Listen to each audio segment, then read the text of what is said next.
Ma'am, good afternoon sir. Good afternoon Adwika. আপনারা যদি একটু আপনাদের ফিডব্যাক শেয়ার করেন, কেমন কি লাগছে ইউসিমাস বালির সাথে আদ্বিকা ক্লাস করে, বা আদ্বিকা রিসেন্টলি স্টেট লেভেল কম্পিটিশনও পার্টিসিপেট করেছিল, ওখানে স্টেজ প্রাইজও পেয়েছে, তো কীরকম কি লাগছে একটু যদি আপনাদের অভিজ্ঞতা শেয়ার করেন।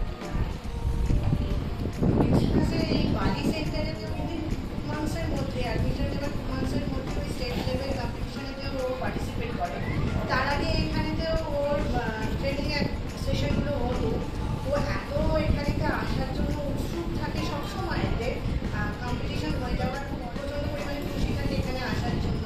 এবং এই জিনিসটা আমরা তো খুবই একদম আনএক্সপেক্টেড ব্যাপার ছিল যে ও যে এখানে যে কম্পিটিশনে যে পার্টিসিপেট, আমরা ভেবেছিলাম যে ঠিক আছে, কিন্তু সেখানেতে গিয়ে ও একটা ওখানে অ্যাচিভ করবে একটা সেটা আমাদের কল্পনার বাইরে ছিল।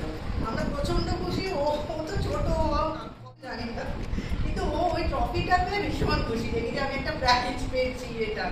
এবং এই যে অ্যাবাকাস যেটা করছি, আমার এটা প্রথম থেকেই ছিল যে ও যাতে একটু ভীষণ একটু সাই টাইপের, আমাকে পছন্দ হয় তার সাথে ঠিক আছে, কিন্তু ও সকলের সাথে যে চলে গেল এবং সমস্ত লোকজনের সাথে খুব ফ্লুয়েন্টলি কথা বলছে, এরকমটা ছিল না। কিন্তু এখানেতে আস্তে আস্তে ওরা যখন ক্লাসগুলো নিচ্ছে, ওরা এতটা গ্রুমিং করছে এখানেতে, ও কিন্তু যতটা ও আমি সাই ছিল দেখেছিলাম ছোটো থেকে, এখন কিন্তু তাকে অনেক বেশি ওপেন আপ করে। স্কুল বলুন বা এমনি সোশ্যাল কোনো সেখানেতে যায়, নিজের পছন্দ অপছন্দ কোনটা কি চাই না চাই সেটা নিজেতেই প্রকাশ করতে পারে। এই যে ওভারঅল যে ডেভেলপমেন্টটা ও হচ্ছে, এটাই আমি চেয়েছিলাম যে ও যাতে একটা, অনেক সময় হয় না অন দ্য স্টেজ হয়তো কোনো রকমই তার প্রিপারেশন নেই, অন স্টেজেতে একটা কোয়েশ্চেন বা কোনো রকম সিচুয়েশন হলো, সেটাকে ওকে একটা অ্যাডজাস্ট করতে হবে বা কিছু ওটার সাথে কোপ করে ওকে বলতে হবে, গ্রো করে। এইটাই আমি চেয়েছিলাম যাতে ও অন স্টেজেতে কারোর কোনো হেল্প না নিয়ে নিজে থেকে কতটা কি করতে পারছি। কিন্তু এই ইউসি মাসেতেই আমি 2-3 মাসের মধ্যেই দেখছি ওর যে সাইনেসটা ছিল সেটাই কেটে গেছে। থাকতে ওর তো আরও বেশি ডেভেলপমেন্ট হবে, তখন দেখা যাবে কি হবে। Thank you ma'am. স্যার, আপনি যদি একটু শেয়ার করেন। মাসের বাচ্চাদেরকে যে ট্রেনিং প্রসেসের থ্রু দিয়ে ওদের যেগুলো শিখিয়ে দিলেও ইনক্রিজ করা হয়, এই প্রোগ্রেসটা দেখুন এখন সবে মাত্র 2-3 মাস হয়েছে। এই মুহূর্তে আমি চাইবো না যে 2-3 মাস হয়ে গেল, স্লোলি যে মুভমেন্ট যেটা আছে, যে পাওয়ারটার মধ্যে আসছে ধীরে ধীরে, ওটা আমি যদি মানে অবজার্ভ করেন, ওটা দেখা যায়, বাড়িতে বুঝতে পারি। আর আগে পড়তে বসলে কী ধরনের রেসপন্স, ওটা ওর কাছে শুনতে পাই। মানে আমি তো থাকি না বাড়িতে, যেহেতু টাইম দিতে পারি না, কিন্তু বুঝতে পারি যে আগের রেসপন্স কী ছিল আর এখনকার অ্যান্সারের মধ্যে প্রসেসটা ওগুলো অনেক চেঞ্জেস। এই প্রোগ্রেসটা ধীরে ধীরে হবে। এখন তো আরও কোর্স ব্যাংকে এখন সব কম্পালসারি চলছে, এরপরে কোর্সগুলো কমপ্লিট করলে নিজে দেখে বোঝা যাবে। তো এরপরে এইসবের মধ্যে আমি যদি থাকি না, কিন্তু জাস্ট তাদের বুঝতে পেরেছি যে এটা ওনার একটা ইম্প্যাক্ট আছে এটা কোর্সে। Thank you sir. ওর সাথে সাথে আমি আরেকটা জিনিস বলতে চাই যে দেখলাম যে খুব সাই টাইপের, আমি ভাবতে পারিনি যে এখানে এসে ও এতটা ও অ্যাডজাস্ট করবে।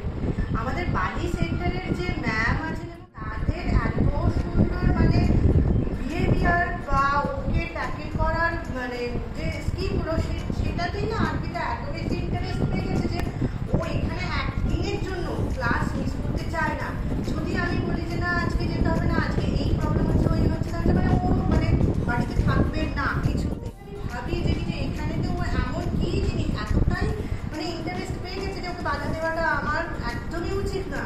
এত ইন্টারেস্ট, এত সব কিছু হয়ে যাবে, নিজে থেকে ঘুম থেকে উঠে পড়ছে, চলে আসার জন্য পুরো রেডি হয়ে যাচ্ছে, মানে ভীষণ সুন্দর। যে আমি তাই বলি বলে যারা পড়াচ্ছে স্যার এবং যারা পড়াচ্ছে যে কোনো কোর্স হোক না কেন ইন্টারেস্টটা ওর মধ্যেই গ্রো করে গেছে, ও এমনি অটোমেটিক্যালি গ্রো করে দেবে। মানে শুধুমাত্র একটু গাইডেন্সের দরকার, আমাকে আলাদা করে ওকে পুশ করতে কিছু করতে কোনো কষ্ট করতে হয় না। মানে এখানকার এত সুন্দর সিস্টেম, এত মানে ওকে যখন নিয়ে নিত যে কোনো বাচ্চাই মানে এখানেতে করে ফেলতে পারবে। Thank you ma'am. আদ্বিকা, তোমার কেমন লাগছে? তুমি কম্পিটিশনে গেছিলে, কেমন লেগেছিল? ভালো লেগেছিল। স্টেজে উঠে প্রাইজ পেয়েছিলে, কেমন লেগেছিল?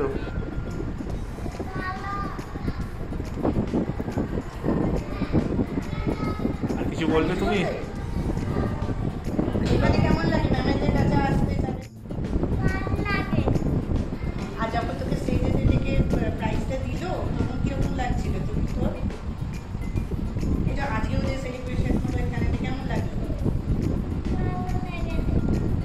Very good. Thank you sir, thank you ma'am, thank you Advika. Thank